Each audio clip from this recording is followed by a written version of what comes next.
Hello and welcome back to the Film Club, a club where we just talk about films that we've been recently enjoying, recently been watching. As always, let me know in the comments what you've been watching, what you've been enjoying. Should I watch it? Should I not watch it? Let me know. I really wanted to love Transformers Rise of the Beast, but I can't help but feel like it kind of fell flat for me. Don't get me wrong, there are some decent moments in this film which we'll get into later, but I don't know, I felt like I was waiting for something to happen that just never did. Transformers Rise of the Beast is sort of like a prequel to the original trilogy that we've seen. It's sort of like a soft reboot. They want to quite clearly in this film set up more stuff to happen in the future, which if they want to do that, I think they should have tried a little bit harder to get me a bit more excited for the future. This story follows Nate Diaz, a New Yorker who is struggling to get a job, and he's got a younger brother that he cares for, but he can't afford the health care for him. He goes to rob a car and it's a Transformer. Then on the Transformer side, there's this massive planet-sized Transformer called Unicron who's trying to find the key so that he can teleport to the different universes so that he can consume planets for his fuel. He has henchmen such as Scourge who he sends to the planets to scout out essentially or get this key, and then the plot follows from there.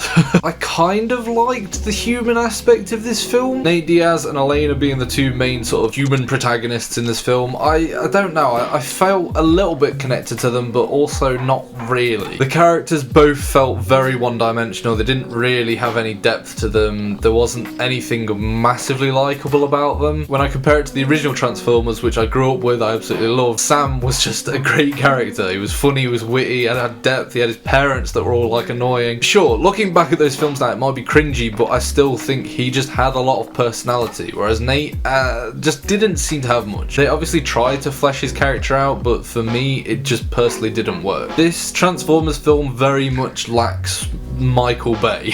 The Transformers films were always known for being massive scale explosions, giant fights, and I felt like I was just waiting this in a whole film for something decent of a fight to happen. I think there's on total sort of 3 main fights that happen across the film, and the first 2 are pretty weak. There's some cool little moments in them, but apart from that, it feels small. You watch the first Transformers films and they feel massive. The Transformers feel big, they feel dangerous, powerful, their punches matter. In this, I didn't get that same feeling. I didn't get the same sort of grand feeling from the Transformers fighting. And what I love about the original Transformers is it sort of puts the Transformers in the real world. There's the military involved, there's the government involved, the whole world's watching, whereas in this, it literally, the world feels empty. The only people involved are the Transformers and these 2 people. Like, surely there's got to be more to it. The originals were always in massive cities and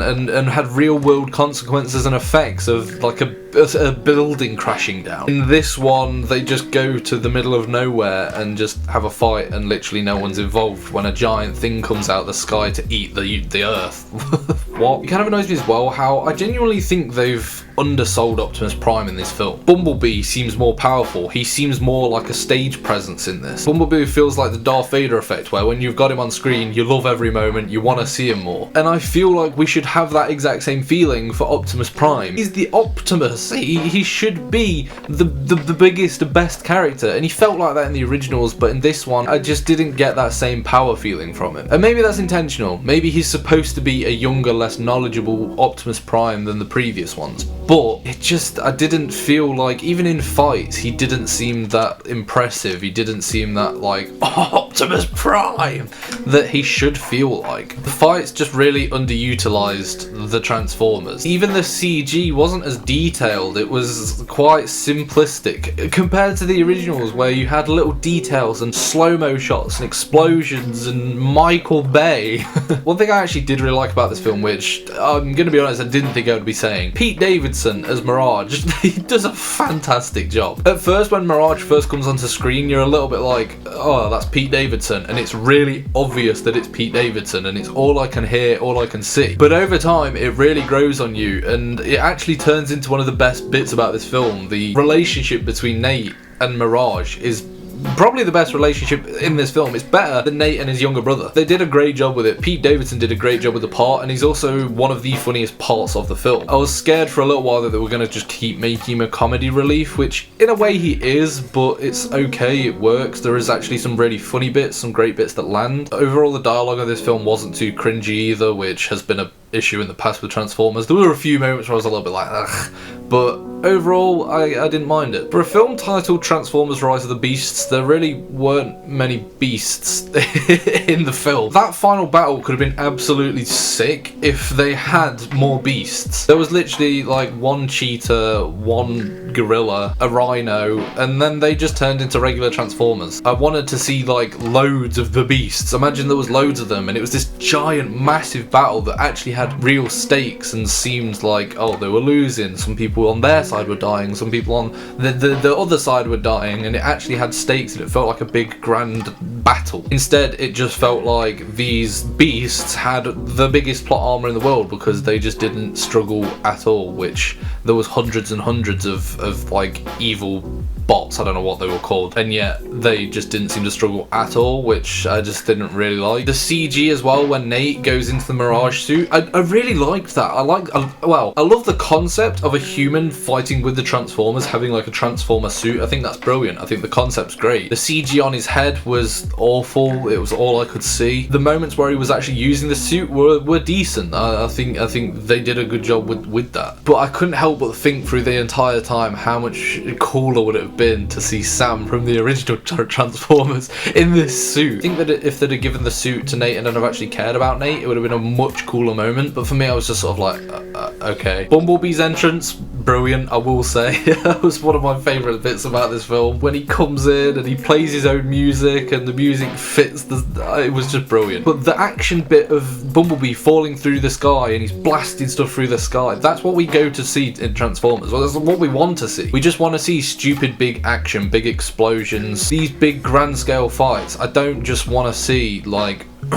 like that, which is what we got for half of the film. Scourge is supposed to be this really massive big bad, and Optimus Prime and him just didn't, neither of them seemed to be that great. They didn't seem to do much in this film. I think this film was really lacking a really good villain. I think the concept for it is okay, but we've seen big bad falling through the sky so many times now that I was just a little bit like, really, again? Even Scourge and Unicron, they just didn't, like, I wasn't scared of them. They didn't have that much like big presence, which they should have done. And if they're going to continue with this series and have Unicron come again, then he should have done something more. The after credit scene of Transformers, I mean, look, I've never watched a G.I. Joe film in my life. I don't really know what G.I. Joe even is, to be honest. I think it's just sort of like an Action Man thing. I don't know. I genuinely don't know. It didn't get me hyped or excited for the next film. Will I see it? Yeah, probably.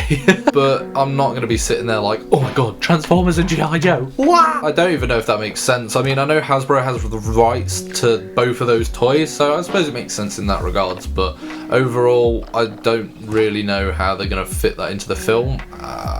We'll see. Overall, am I excited for the future of Transformers? Not really. I went into this film really wanting to like it. I thought the trailer looked good. It looked like classic Transformers, but it just didn't give me what I think I wanted it to give me. I think the best moments of this film are probably in the trailer. I think it just didn't feel grand enough. The fights didn't feel like a spectacle. It just felt like the world was empty. Like I said, it just didn't feel large scale or like it had any impact to anything. It was just felt a bit Power Rangers-y. I don't know if that's the right way of saying it, but it felt a bit Power Rangers-y. I don't know. But anyway, what did you think about Transformers? Did you love it or did you hate it? Let me know in the comments, and I will see you next time on the Film Club. Also, we are very, very close to 2,000 subscribers, so thank you very much for that. I really do appreciate it. But anyway, I'll see you next time on the Film Club.